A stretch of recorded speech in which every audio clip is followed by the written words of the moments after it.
All right, let's jump straight into this explainer. Today, we're unpacking a massive, really catastrophic collision between strategic expectation and brutal reality. When the US-led coalition crossed into Iraq in 2003, all those pristine plans drawn up in perfectly quiet briefing rooms absolutely smashed into the dust and chaos of the real world. We're going to break down exactly how and why that happened by diving into the data, the tactics, and some really eye-opening ground-level accounts. Here is our roadmap for this explainer. We'll be covering the military planning, the first strikes, the information war, the fall of Baghdad, and finally, the chaotic aftermath. Section 1, Planning the Invasion. Okay, so there was this massive disconnect right from the jump. The military and the Pentagon were basically operating on two completely different planets. On one hand, the military wanted O-Plan 1003, which was this massive defensive plan requiring heavy troop numbers. But Defense Secretary Donald Rumsfeld, he pushed incredibly hard for a low-troop, high-speed offensive. The whole idea was to get in fast and withdraw fast, and this caused serious friction. Military leaders like CENTCOM Commander General Tommy Franks debated this constantly. And all that constant back and forth completely sucked the energy out of long-term thinking. It left them with almost zero time to plan for post-conflict stabilization. Ultimately, the focus just became sheer speed, literally bypassing southern cities entirely to sprint straight for Baghdad. But on the other side of the battlefield, Iraqi officers actually harbored no illusions about what was coming. Saddam had these delusions that the U.S. would only launch an air campaign, but actual military men, like Iraqi officer Mohammed Khalil Hamed, understood the raw, terrifying asymmetry of this fight. He said, "Look, we knew as military men things would go badly for us. All of them didn't come thousands of miles just to lose some stupid battle."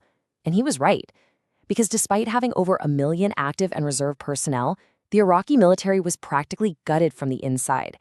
Their actual military geniuses were completely sidelined, and top posts were just handed out to high-ranking Ba'athist political cronies instead.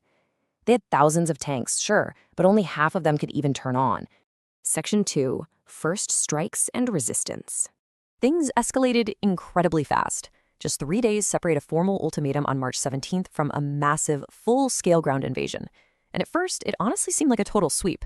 Operation Cobra II was advancing rapidly, coalition troops were easily securing oil fields in the Fa Peninsula, and they were intentionally bypassing major urban centers so they wouldn't get bogged down. But that illusion of a clean, frictionless war, it shattered faster than anyone expected. The fog of war took over completely at Nasiriyah. It all started when trucks from a U.S. maintenance company actually got lost and accidentally drove right into the Iraqi-held town. When Task Force Tarawa rolled in to secure the area, the plan just instantly dissolved. Company B got completely stuck in swampy terrain. Company C pushed forward, but they were instantly swarmed by Iraqi troops and irregular Fedayeen fighters.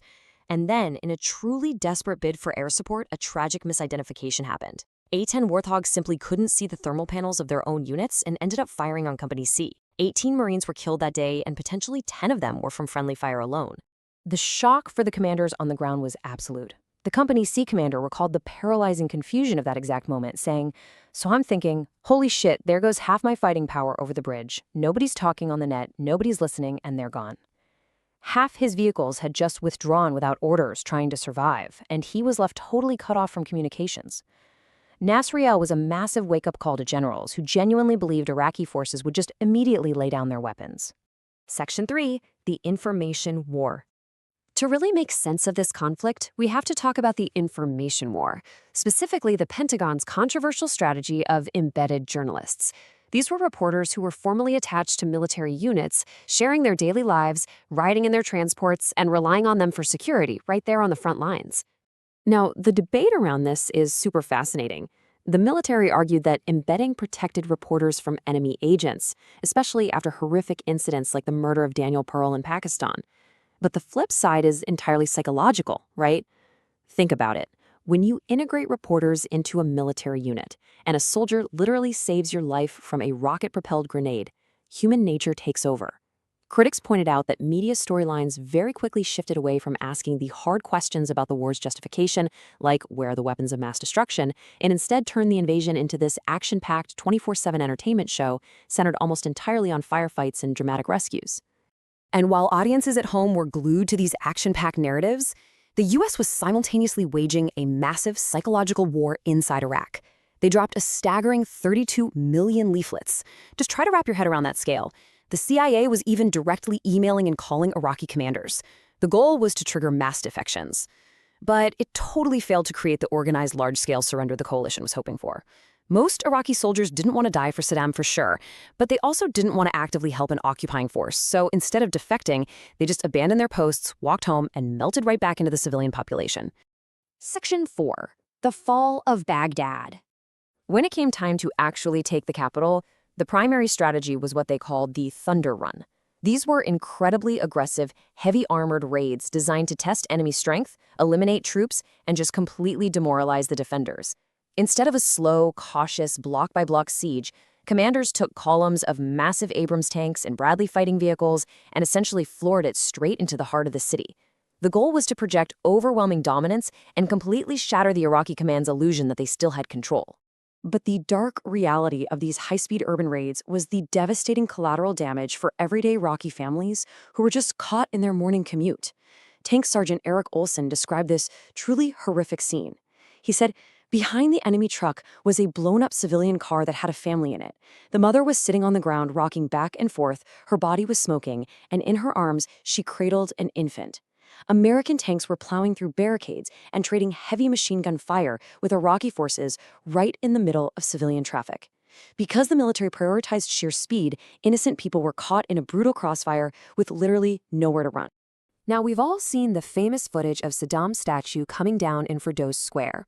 It was broadcast globally as this definitive, massive, organic uprising, with people drawing comparisons to the fall of the Berlin Wall. But wide-angle photos later revealed a completely different story.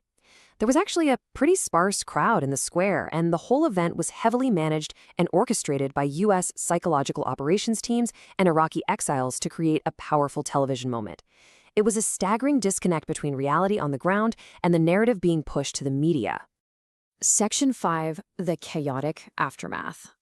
On May 1, 2003, President Bush stood on an aircraft carrier under that infamous Mission Accomplished banner. He was projecting a total victory narrative, and his approval ratings soared to 71%, which totally overshadowed the glaring failure to actually find any weapons of mass destruction. But on the ground in Iraq, the reality was rapidly unraveling.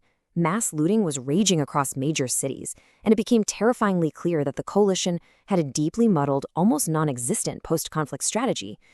While major combat was declared over, the human cost was already staggering. By May 2003, an estimated 7,400 Iraqi civilians had been killed. That was the grim collateral damage of a high-speed invasion colliding head-on with densely packed urban environments.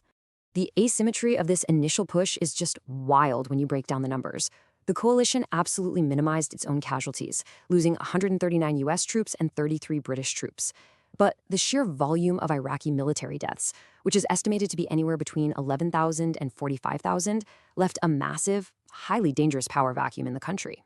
Because military planners prioritize speed and a small footprint over actual occupation forces, the post-invasion failures just began to cascade. There simply weren't enough coalition troops to stop the widespread looting or even secure the military depots.